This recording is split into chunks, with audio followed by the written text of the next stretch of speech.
দেশের অর্থনীতির অন্যতম চালিকা শক্তি চট্টগ্রাম বন্দর ২০২৫-২৬ অর্থবছরে কন্টেইনার, কার্গো, জাহাজ হ্যান্ডেলিং এবং রাজস্ব সব সূচকেই নতুন রেকর্ড গড়েছে দেশের প্রধান এই সমুদ্র বন্দর। বন্দর কর্তৃপক্ষ বলছে, পরিচালন দক্ষতা বৃদ্ধি, অবকাঠামোর উন্নয়ন এবং আধুনিক ব্যবস্থাপনার সুফলেই এসেছে এই সাফল্য।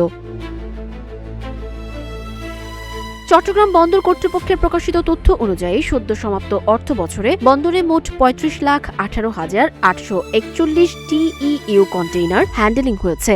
আগের অর্থ বছরের তুলনায় যা প্রায় ৬.৮% বেশি। একই সময়ে কার্গো হ্যান্ডেলিং বেড়ে দাঁড়িয়েছে ১৩,৭৭,৪০,০০০ টনে। আর বন্দরে ভিড়েছে ৪,৩২৪টি জাহাজ, যা আগের বছরের তুলনায় উল্লেখযোগ্য বৃদ্ধি।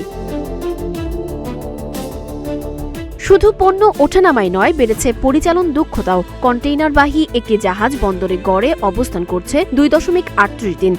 দৃঢ় বন্ধনের আস্থায় শক্তিশালী স্টিলের আরেকটি নাম জেডএসআরএম, যা আগের বছরের ২.৫৮ দিনের তুলনায় কম। ফলে দ্রুত পণ্য খালাস ও সরবরাহ নিশ্চিত হওয়ায় ব্যবসায়ীদের সময় ও ব্যয় দুই কমছে। আর্থিক দিক থেকেও ছিল ইতিবাচক অগ্রগতি। ২০২৫-২৬ অর্থ বছরে বন্দরের রাজস্ব বেড়ে দাঁড়িয়েছে ৬,৬২৯ কোটি টাকায়। একই সঙ্গে পরিচালন ব্যয় কমিয়ে আনা হয়েছে প্রায় ১,৯৫১ কোটি টাকায়। আগের বছরের তুলনায় এতে প্রায় ৪৩৭ কোটি টাকা সাশ্রয় হয়েছে।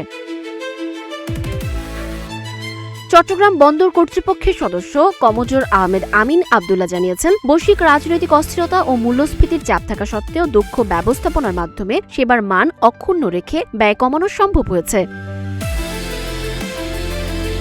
ক্রমবর্ধমান আমদানি রপ্তানি কার্যক্রম, অবকাঠামো উন্নয়ন এবং পরিচালন সক্ষমতা বৃদ্ধির ফলে চট্টগ্রাম বন্দর শুধু দেশের বাণিজ্য নয়, সামগ্রিক অর্থনীতির জন্য আরও শক্তিশালী ভিত্তি তৈরি করেছে। নতুন এই রেকর্ড ভবিষ্যতে আন্তর্জাতিক বাণিজ্যে বাংলাদেশের সক্ষমতা আরও বাড়াবে বলেই আশা সংশ্লিষ্টদের।